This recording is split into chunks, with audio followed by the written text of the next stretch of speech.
This is the Growthbet Journal, which you can find at bulletjournaling.com. I've had this for about half a month now, and I have been using it every single day.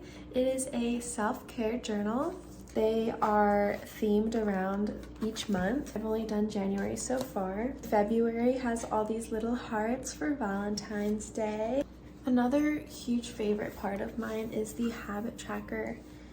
It allows you to choose 6 different habits that you want to work on for the month, and you can highlight the days of the week that you actually completed that habit. This journal is a must-have. It has helped me stay on track with the habit tracker. It also allows me to track my sleep, and you can see how your hours of sleep correlate with your mood. At the beginning, there's this rate my day, where you can rate if it's 1 through 5 stars. And then it also allows you to rate your anxiety.